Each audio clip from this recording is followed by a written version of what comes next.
ہمارے بچے رہتے ہیں، ان چیزوں سے ہم جو ہے خاص طور سے اہل وطن کو اور خصوصاً مسلمانوں کو ہم منع کریں گے کہ آپ ایسا کام کر کے گناہوں کا بازار گرم نہ کریں، اور آنے والی نسل کو یہ نہ سبق سکھائیں کہ اب جلدی سے تم عید کی نماز پڑھو اور جلدی سے پارک چلو، جلدی سے چلو وہاں جانا۔ اس طرح سے آپ اپنی نیکیوں کو ضائع نہ کریں، بلکہ آپ کو ملنا ہی ہے، آپ اپنے بہن کے گھر جائیں، اپنے ابو سے ملیں، اپنے باپ سے ملیں، اپنے دوست سے ملیں اور اپنے پڑوسیوں سے ملیں، ان کے گھر میں کیا پریشانی کیا مجبوری ہے ان کے ساتھ آپ جا کر کے وقت بتائیں، ہاسپٹل چلے جائیں، جو بیمار ہیں جو پریشان حال ہیں ان سے ملیں، آپ جو اٹھ نہیں سکتے یا اس طرح سے آپ جو مجبور لوگ ہیں جو عیدگاہ نہیں آ سکتے، جو نماز پڑھ نہیں آ سکتے، گھر سے نہیں نکل سکتے، آپ ان تک جا کر کے مٹھائی لے کر کے جائیں، خوشی کا پیغام لے کر کے جائیں، ان کو گلے لگائیں، ان سے ملیں، اسی کا نام عید ہے۔ تو اس طرح سے آپ عید منائیں۔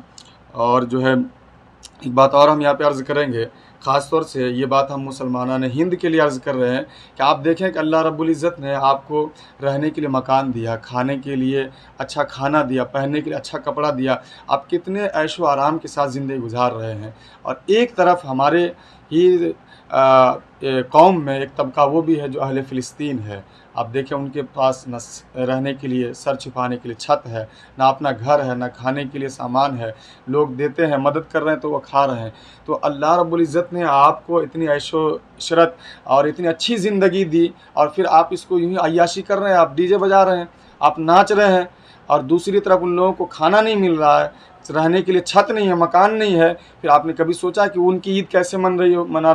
رہے ہوں گے وہ لوگ؟ تو کم سے کم اس کی فکر کیجئے، اور جو اللہ نے آپ کو زندگی دی اس کو برباد مت کیجیے، اس کی قدر کیجیے، اس کی حفاظت کیجیے، اس کو یوں ہی دوڑ بھاگ کر کے اور بائک دوڑا کر کے پارک میں جا کر کے ڈی جے بجا کر کے برباد مت کیجیے۔ خیال رکھیے، اپنا بھی خیال رکھیے، دوسروں کا بھی خیال رکھیے، اپنے بھی بال بچوں دوست احباب کے ساتھ مل کر کے آپ خوشی کے ساتھ عید منائیے، اور اسلام کے دائرے میں رہ کر کے منائیے، کہ آپ کی خوشی میں کہیں ایسا نہ ہو کہ دوسروں کو تکلیف ہو،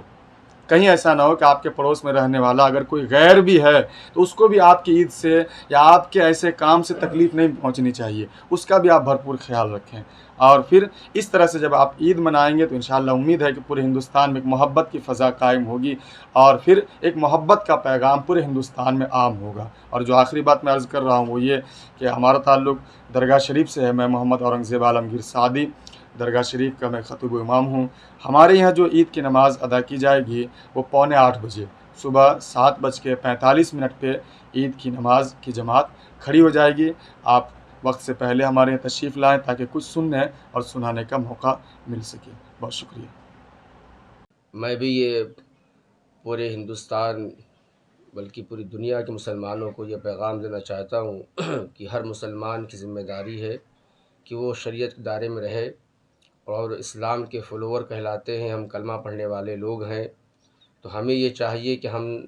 جو باتیں شریعت نے منع فرمائی ہے، قرآن و حدیث میں حرام ہے، ناجائز ہے، گناہ ہے، اس سے ہر مسلمان کو بچنا چاہیے، یہی ہمارا مذہب کہتا ہے۔ اور اس موقع سے اپنے پیسوں کو فضول نہ خرچ کریں۔ آپ کی ماں نے دیا، آپ کے باپ نے دیا پیسے تو آپ پارک جائیں گے، جوا کھیلیں، شراب پئیں، گانے بجانے کریں، بلکہ اس سے اچھا ہوگا کہ آپ محلے میں، آپ کے شہر میں، آپ کے ملک میں اگر کوئی غریب انسان وہاں پہنچے اس کی امداد کر دیں۔ یہ ہے بہترین پیغام ہمیں جو ہے ہمارے آقا صلی اللہ علیہ وسلم نے دیا ہے کہ اپنے پیسے فضول نہ خرچہ کریں، بلکہ پیسوں کو غریبوں کو، یتیموں کو دیں۔ اور ان تمام خرافات سے جو ہمارے سامنے کہا ہے کہ تیز رفتار بائک چلانا، کہ ایسا نہ ہو کہ آپ کی وجہ سے کسی کی جان خطرے میں ہو، آپ کی جان چلی جائے، پھر آپ گانے بجانے کریں گے، یہ سب حرام و ناجائز ہے۔ تو ہم چاہتے ہیں کہ ہر مسلمان جو کلمہ پڑھنے والا ہے، گانے بجانے، جوا شراب اور سنیما ہال جا کر کے وہاں فلمیں دیکھنا، اپنی بہن، اپنی بیٹی، اپنی بیوی کے ساتھ جانا، یہ سب گناہ عظیم ہے۔ ہم یہ چاہتے ہیں کہ ہمارا مسلمان جب کلمہ پڑھ لیا ہے، کلمہ پڑھتا ہے، مسلمان خاندان میں پیدا ہوا ہے، تو اسے چاہیے اپنی عزت بچا کر رکھے، ان تمام باتوں سے پرہیز کرے۔ انشاءاللہ تعالیٰ مجھے امید ہے کہ ہمارا یہ پیغام لوگوں تک پہنچے گا، اور اللہ اس کے رسول کا واسطہ ہے کہ ہر مسلمان اس بات کو ضرور مانے کہ ہمیں حرام ناجائز کام نہیں کرنا ہے جو اللہ اس کے رسول کو ناراض کر دے۔ تمام اہل وطن کو اس عید کے موقع سے اپنے دل کی عطا گہرائیوں سے مبارکبادی پیش کروں گا، اور ہمارے مفتی اورنگزیب عالمگیر صاحب نے جو پیغام دیا ہے، میں اپنے اہل وطن خصوصیت کے ساتھ مسلمانوں سے گزارش کروں گا کہ ان کے اس پیغامات پہ عمل کریں اور اللہ اس کے رسول کی رضا کی خاطر گناہوں سے پرہیز کریں. اور مولانا انور صاحب خطیب و امام نبی نگر نے بھی جو پیغام دیا ہے، آپ حضرات اس پیغامات پہ عمل کریں. اور میں محمد غلام جیلانی قادری خطیب و امام مسجد حضرت بلال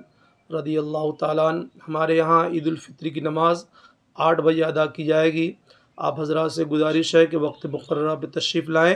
اور نماز عید الفطر ادا کریں. السلام علیکم ورحمۃ اللہ وبرکاتہ. ہمارے چینل کو لائک شیئر سبسکرائب کرنا نہ بھولیں اور بیل آئیکن کو دبانا نہ بھولیں اور دیکھتے رہیں پوروی خبر. پوروی خبر، نظر سب پر.